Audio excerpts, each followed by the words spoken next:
Hey everyone, I finished watching the next the next Power Rangers episode of the next season, Wild Force. I have a lot of nostalgia for this first episode. I'm not as familiar with Wild Force as I am with other seasons. When Wild Force started, I liked it, but for whatever reason, I just didn't really stick with it. I came back in the middle of the series. I remember seeing Forever Red and being really confused. Um, Anyway, this first episode I had on tape, so I have a lot of nostalgia for this one. I've probably seen this first episode more than any other Wild Force episode, except maybe Forever Red and Reinforcements from the Future and some other ones. Anyway, moving on. Let's see. It starts off with Cole, the Red Ranger, although he's not the Red Ranger yet, is swinging through vines in the jungle with a monkey who looks kind of like the chimp, or well, yeah, it's a chimp that Bulk turned into back in Turbo. I wonder if it's the same chimp. There's a couple of chimps throughout the original era of Power Rangers, and I'm wondering, did they reuse the same ones, or are these different chimps each time?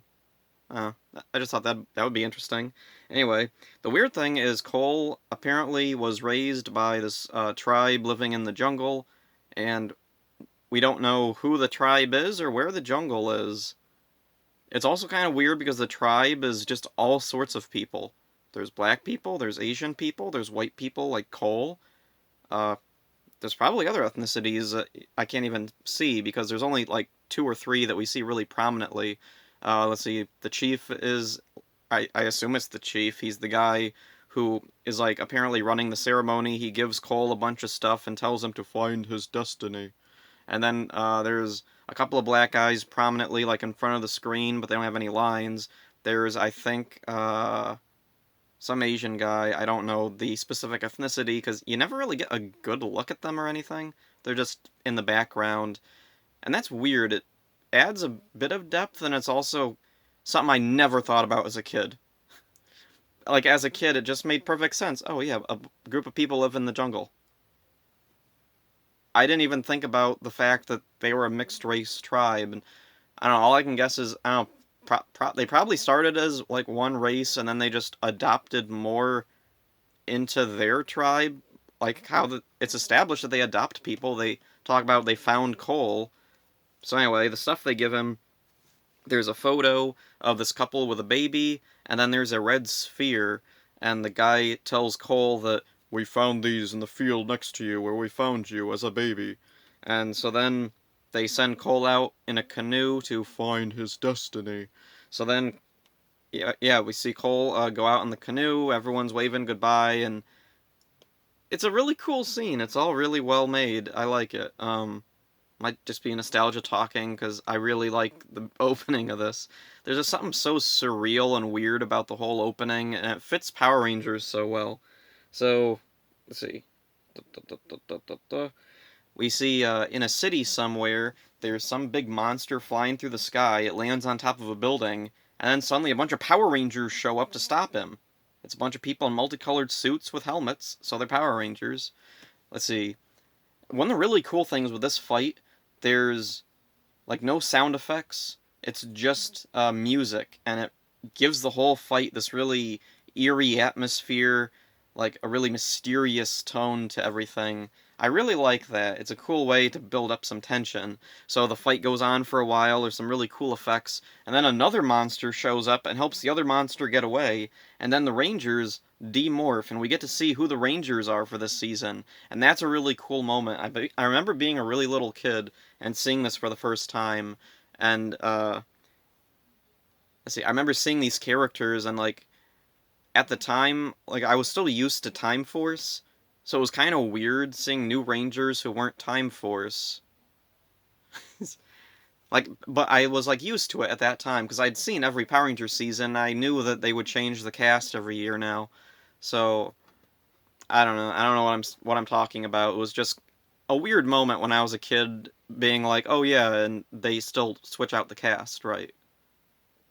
Like I don't know. That was just a weird thing when I was a kid. Like I knew that they switched out the cast every year, but I still got kind of weirded out by it because no other show does that. Like the closest was Digimon, But even then, like, there was a connection between the seasons. The kids in the first season grow up in the second season, and some of them stick around with the new characters. Season 3, the first 2 seasons are a TV show or just the card game or whatever, and then it ended, and I didn't really think about it anymore. Anyway, back to Power Rangers.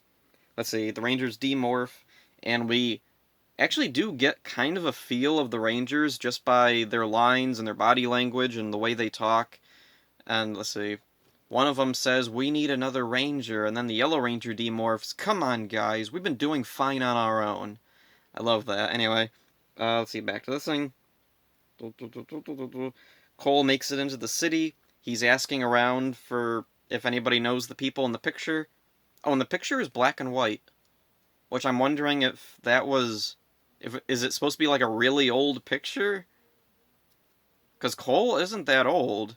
He's only like maybe in his 20s here. Like, even if he grew up in the jungle, yeah, he's still only like in his 20s, and this was set, yeah, in the 2000s, 2002 or 3. So, how old would he be? Or, I mean, what year would he have been born in? Like the 80s or late 70s at the most?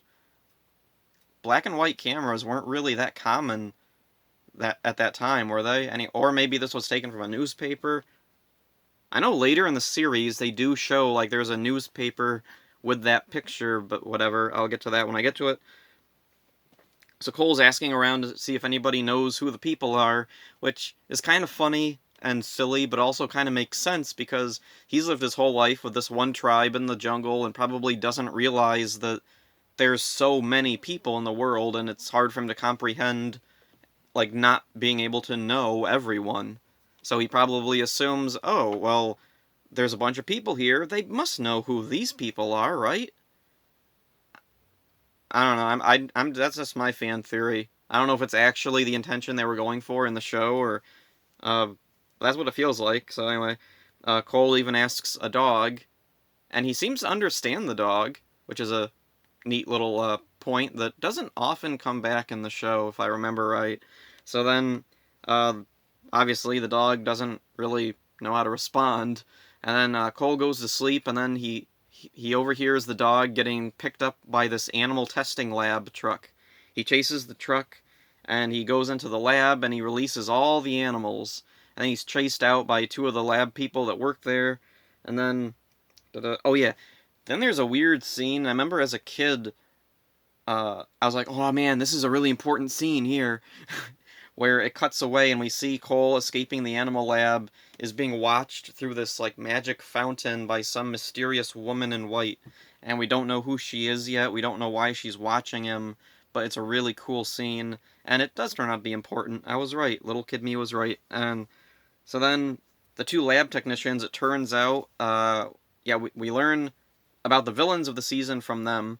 They're not actually humans, they're orgs, ancient monsters who used to have power and glory, but now they've fallen, and they don't really explain why. Apparently their master disappeared, and the orgs have, like, mostly gone into, like, hibernative states. And then they see the flying monster from earlier shoot up above their heads, and one of them goes, "You see that? It was an org! Just like us!" I love the way he says it. And then they both turn into their monster forms, or, well, the guy does. The girl's form still looks human, just with clothes on. Okay. So whatever. Anyway, the next day, Cole is sleeping on his bench from the previous night, and the Rangers that we saw earlier come in, and they're asking him to be a Ranger. And the Yellow Ranger gets impatient, goes up, punches him, and says, "You've been drafted." Alright. That's different. I remember being a kid, too, and seeing this scene, and that was really different. Definitely not something I was used to seeing in Power Rangers, was the heroes resorting to kidnapping and assault. So, let's see, the others carry him to their base, and we see Cole waking up in a jungle, and I do like that the way he looks around and like tries to process things, that for a moment there, when he wakes up, he's thinking he's back in, like, his home in the jungle, but then he realizes, oh wait, this isn't my home, it's different. And then he sees this giant bird fly overhead, and he tries to follow it, and he sees all these other giant animals, and they're all the wild Zords. They're the Zords for the season. He hears this lion roar, he turns around, and we see the big red lion Zord, and, let's see, so, let's see, okay, he climbs up this little ledge to see it, and then he stumbles. Then he looks around and says, "I can't believe it! It's a floating island!" And then the camera zooms back, and we see this really cool shot of the animarium, this big island floating above the clouds, and it's a cool shot, but it's always been kind of confusing to me. And I remember this from when I was a kid too, when he stumbles and looks around and says, "It's a floating island." I was wondering, how do you know it's a floating island? Like, he's not that far up off the ground. All I could guess was, like, he sees the clouds, like, going beyond the horizon of the island. That's the only thing I can think of that they must have been going for. Like, another thing, when I was little, I was thinking that, like, does it have something to do with the gravity? Like, he falls, but then he, like, doesn't fall? I don't know. It's a really confusingly shot and executed scene, but whatever. Anyway, let's see.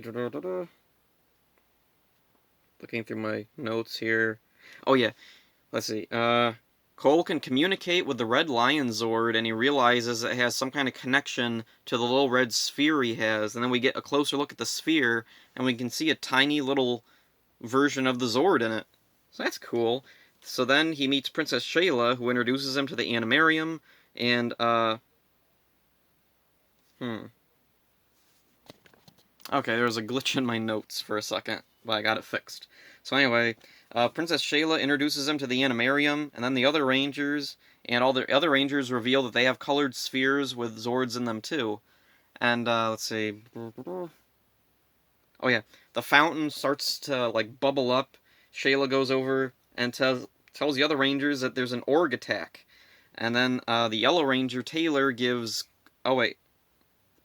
Okay, yeah. The Rangers go out to stop the monsters, and then there's a bit with Cole being able to, like, sense the feelings of the animals, one of which is a monkey. Isn't this supposed to be in California? Because, oh yeah, it is, because in Reinforcements from the Future, they're within driving distance of Time Force, Silver Hills. Time Force is within driving distance of Mariner Bay. Mariner Bay is in California, I think. Isn't it established somewhere? I'm pretty sure it was. Anyway, why is there a monkey in California? Like, not saying there can't be. Like, I'm sure. Like, I know there's monkeys in South America. Maybe there's a few in California. Whatever. They were just using stock images of animals running away from stuff. So anyway, Taylor gives Cole a growl phone, or growl phone. I wonder why they didn't just keep it Gow phone. Whatever. Anyway, he uses it to morph, and now he's the new Red Ranger. And then all the Rangers morph, and then they fight the Org, or Orgs. Both of them show up. And then during the battle, Cole receives a message from the Lion Zord, and it tells the Rangers to unite as one and form the Jungle Sword, the Power Blaster for this season. They defeat the one Org, but then the other one gets away.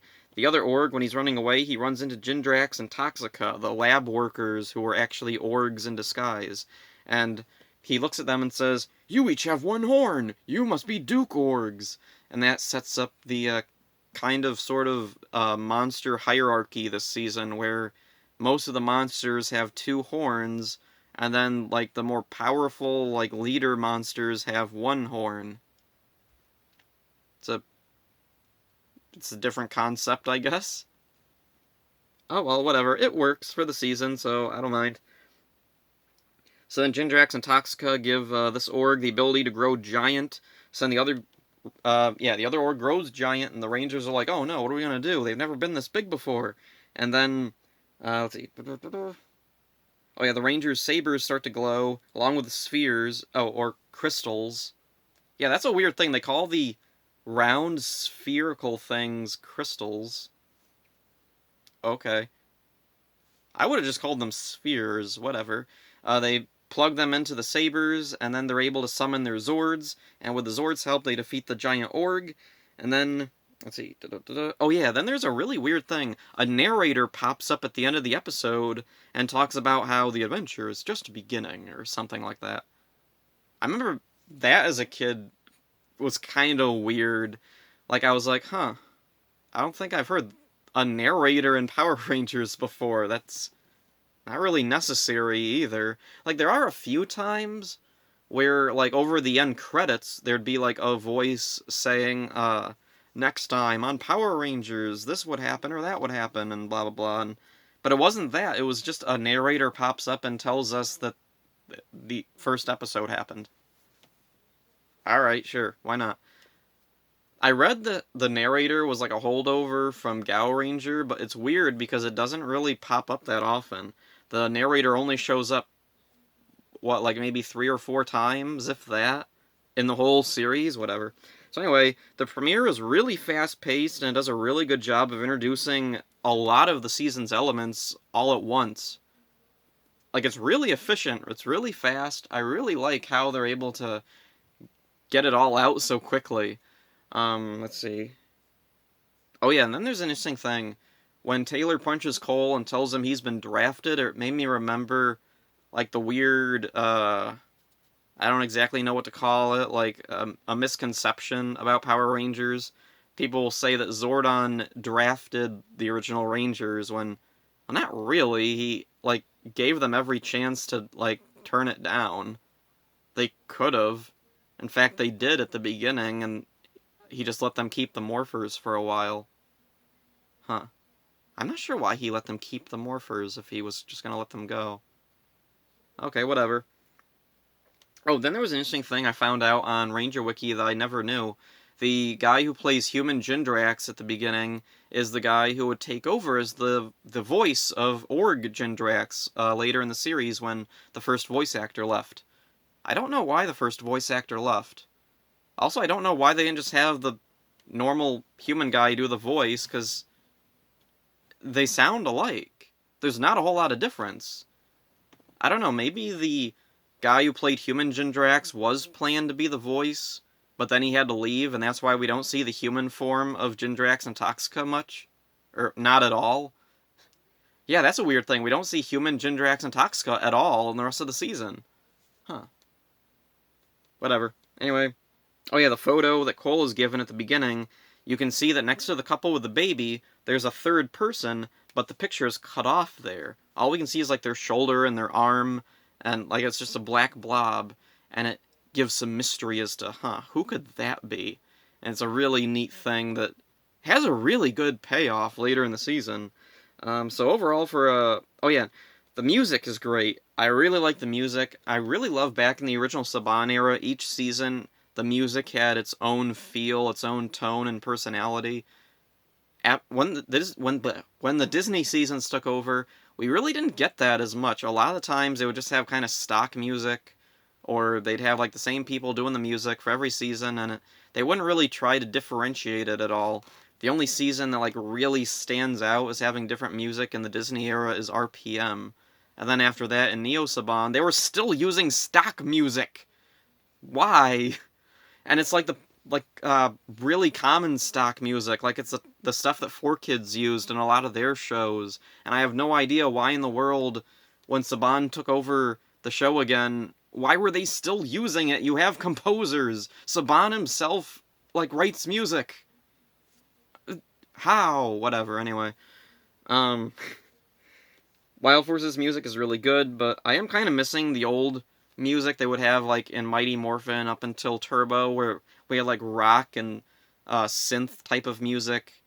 I really miss that. I really wish we could get back to that, even now, because like right now the music is just really bland and generic, and it doesn't stand out at all. You can put the music from Dino Fury, or Beast Morphers, or Ninja Steel, or Megaforce, or even Dino Charge, which I really liked, and none of them really stand out. Samurai sometimes Had some good music, even if it was just riffs on Mighty Morphin stuff. But anyway, back to this thing. I'm not ranting about music now. For a premiere, this one is really good, smoothly establishing nearly everything that is going to be, like, in the season. And, let's see.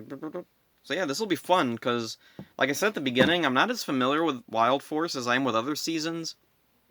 In fact, when I was a kid, this was the first season that kind of ticked me off and made me stop watching for a while. It was, what was it? Oh yeah, it was the preview. Yeah, I didn't even see the actual episode when I was little. I just saw the preview first where Animus is complaining at the Rangers for not caring about pollution or something. And I was just like, well, that's freaking stupid. Most fans seem to agree that, yeah, Animus is stupid and the Rangers probably shouldn't have listened to him, but whatever. I'll get to that when I get to that, so that's all for this one. See ya.